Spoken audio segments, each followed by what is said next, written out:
Bismillahirrahmanirrahim. Assalamualaikum warahmatullahi wabarakatuh. Alhamdulillahirabbil alamin. Wa afdhalus sholati wa atimut taslim ala sayyidina Muhammadin khatamil anbiya'i wal mursalin wa ala alihi wa sahbihi fi kulli waqtin wa hin. Allahumma sholli wa sallim wa barik ala sayyidina Muhammad wa ala alihi wa sahbihi ajma'in.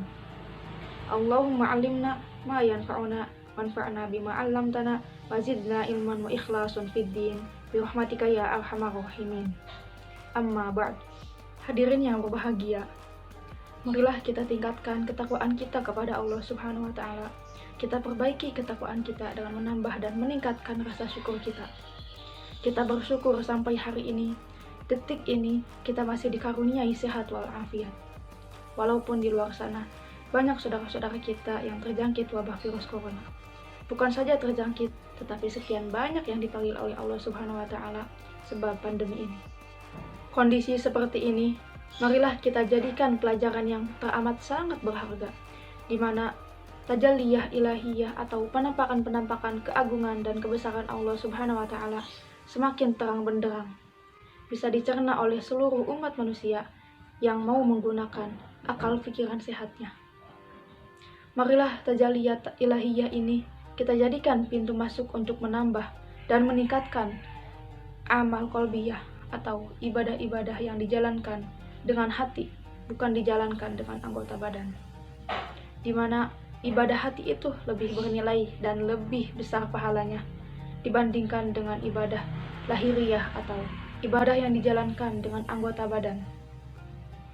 Sebagaimana maksiat-maksiat hati pun lebih buruk dan lebih berbahaya daripada maksiat-maksiat yang dijalankan atau dilakukan oleh anggota badan.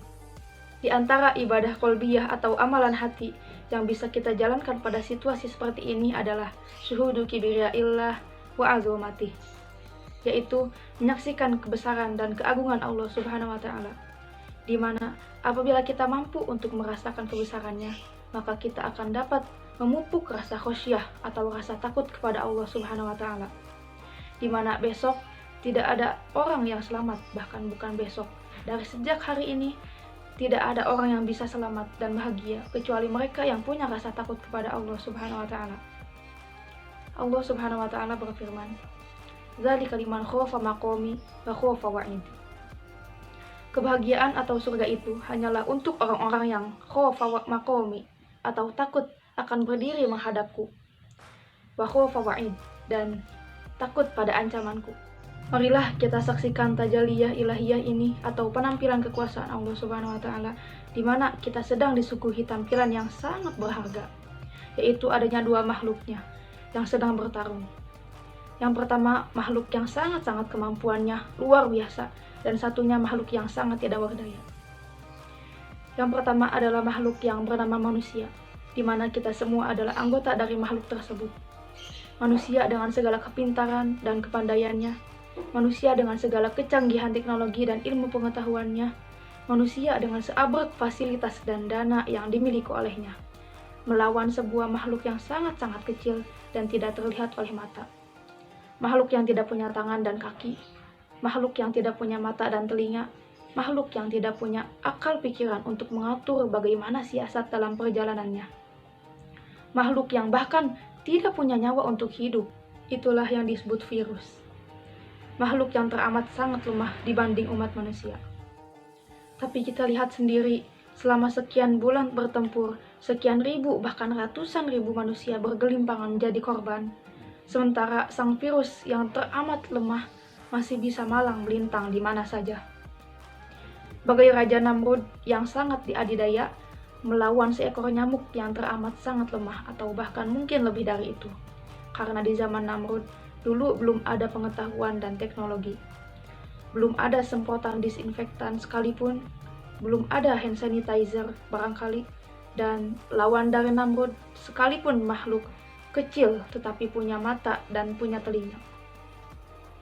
Adapun sekarang, lebih dari itu, sungguh ini merupakan tajalliyah ilahiyah atau penampilan dan penampakan kekuasaan Allah Subhanahu wa taala. Namun, dengan tidak mempunyai rasa malu, manusia mengumumkan diri bahwa dia sedang melawan. tanda petik melawan makhluk tersebut. Bahkan para ahli, orang-orang yang bergelar akademis sangat mentereng orang-orang yang disebut pakar itu. Dan pakar ini menjustifikasi, membuat pembenar bahwa memang kita sedang melawan dan bertempur dengan makhluk yang bernama virus ini. Karena virus ini adalah makhluk yang sangat-sangat cerdas, begitu mereka sampaikan. Sangat cerdas karena tidak mudah untuk dideteksi. Sangat cerdas karena begitu ia masuk ke satu sel tubuh, ia akan mencetak dirinya menjadi ribuan virus yang sama.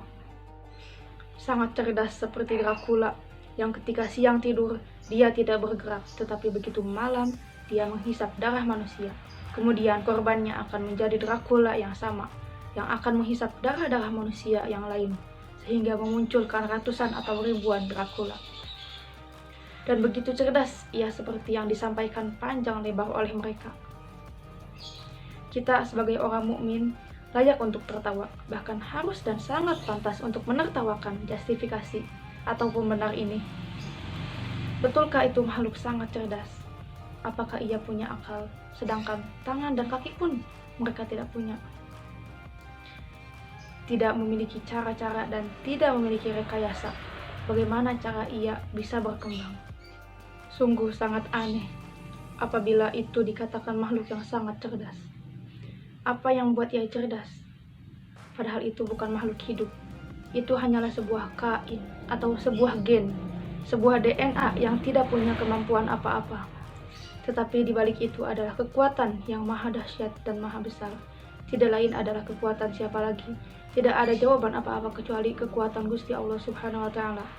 Allah Azza wa Jalla, Allah Jallat Qodratuh. Manusia yang pintar-pintar mungkin merasa gengsi untuk menjawab bahwa di balik itu adalah Allah Subhanahu wa Ta'ala, sehingga mereka membuat ungkapan bahwa virus itu sangat cerdas. Begitulah manusia di zaman sekarang, gengsi dan malu untuk menyebut Allah Subhanahu wa Ta'ala, sehingga membuat istilah-istilah yang seolah-olah ilmiah, bahwa kejadian-kejadian yang tidak mampu diatasi oleh manusia, mereka mengatakan itu hukum alam, itu kehendak alam, dan lain sebagainya. Marilah kita orang mukmin sedikit tawadu. Itu semuanya tidak lain adalah Allah Subhanahu wa Ta'ala. Mereka yang tidak mau menyebutkan Allah Subhanahu wa Ta'ala, tidak ada alasan apa-apa kecuali adanya kesombongan dan kepongahan yang ada di dalam hati mereka. Sebagaimana disampaikan oleh Quran, yang artinya orang-orang yang mendebat ayat-ayat Allah tanpa dasar, tidak lain di dalam hati mereka kecuali ada kibr, yaitu ada kesombongan, merasa besar, padahal mereka sendiri tidak sampai ke sana. Karena itulah, marilah kita sebagai umat yang beriman, kita tunjukkan sifat tawadhu kita ke hadapan Allah Subhanahu wa Ta'ala.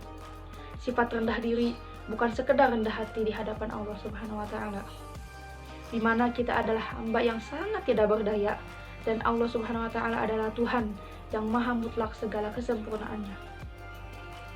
Manusia betapapun dan apapun yang dimilikinya, seluruh ilmu manusia dikumpulkan, seluruh pengalaman dan kepintaran dikumpulkan, seluruh kekayaan dikumpulkan. Kalau dibanding ilmu dan kemampuan serta kekuatan Allah Subhanahu wa Ta'ala, maka hanyalah seperti sebuah jarum kecil yang dimasukkan ke lautan kemudian diangkat. Bagaimana air yang menempel pada jarum yang baru saja masuk di laut itu dibanding air laut yang teramat sangat luas dan tidak bertepi? Hadirin yang berbahagia, marilah kita tingkatkan rasa andap asor kita atau tawadhu kita. Marilah kita rasakan kebesaran dan keagungannya. Mudah-mudahan kita menjadi manusia-manusia yang punya rasa khosyah atau rasa takut kepada Allah Subhanahu wa Ta'ala, sehingga akhirnya kita dikaruniai surga oleh Allah Subhanahu wa Ta'ala. Allahumma amin. Demikian yang saya sampaikan. Terima kasih atas segala perhatian dan mohon maaf apabila ada kesalahan.